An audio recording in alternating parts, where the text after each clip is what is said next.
প্রেমজনিত গোপনীয়তার আরেকটি উদাহরণ হচ্ছে হাস্য পরিহাসে পরম দক্ষ শ্রীকৃষ্ণ যখন সত্যভামার প্রাসাদের প্রাঙ্গণে পারিজাত রোপণ করেন। তখন বিদর্ভ নন্দিনী রুক্মিণীর অত্যন্ত ঈর্ষা হয়, কিন্তু তার স্বাভাবিক সুশীলতার ফলে তিনি তা ব্যক্ত হতে দেননি। তখন রুক্মিণীর যথার্থ মনোভাব কেউই জানতে পারেনি।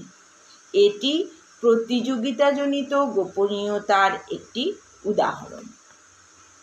শ্রীমদ্ ভগবতের প্রথম স্কন্ধে আরেকটি দৃষ্টান্ত রয়েছে। শ্রীকৃষ্ণ যখন দ্বারকায় প্রবেশ করেন তখন তার পরিবার পরিজনেরা বিভিন্নভাবে তাকে অভিবাদন করেন। দূর থেকে তাদের পতিকে দর্শন করে দ্বারকার মহিষীরা মনে মনে তাকে আলিঙ্গন করেন এবং মৃদু কটাক্ষে তাকে দেখতে থাকেন। শ্রীকৃষ্ণ যখন কাছে আসেন তখন তারা তাদের পুত্রদের তাকে আলিঙ্গন করার জন্য এগিয়ে দেন।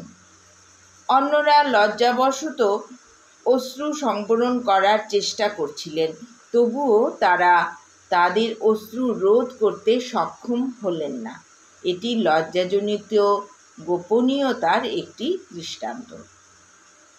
আরেক সময় শ্রীকৃষ্ণকে অন্য কোনো রমণীর প্রতি অনুরক্ত বলে মনে করে শ্রীমতী রাধারানী তার এক সখীকে বলেন, হে সখী, যখনই আমার মনে হয় যে কৃষ্ণ অন্য কোনো রমণীর প্রতি আসক্ত, তখন ভয়ে আমার শরীর রোমাঞ্চিত হয়।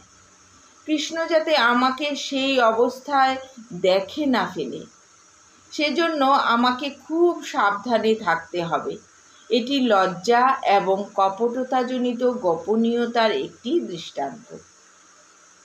এক জায়গায় বর্ণনা করা হয়েছে, শ্রীকৃষ্ণের প্রতি শ্রীমতী রাধারানীর যদিও প্রগাঢ় অনুরাগ ছিল, তিনি তার সেই মনোভাব হৃদয়ে অন্তঃস্থলে লুকিয়ে রেখেছিলেন যাতে কেউ তা জানতে না পারে। এটি শিষ্টতাজনিত গোপনীয়তার একটি দৃষ্টান্ত। এক সময় শ্রীকৃষ্ণ যখন তার গোপসখাদের সঙ্গে সখাসুলভ বার্তালাপ করে আনন্দ উপভোগ করছিলেন, তখন শ্রীকৃষ্ণের সেবক পত্রীও সেই বার্তালাপ উপভোগ করছিলেন। কিন্তু তখন তিনি যে শ্রীকৃষ্ণের দাস সে কথা স্মরণ করে শ্রদ্ধা সহকারে মস্তক অবনত করে তিনি তার হাস্য সংবরণ করেন। এটি শ্রদ্ধাজনিত গোপনীয়তার একটি দৃষ্টান্ত।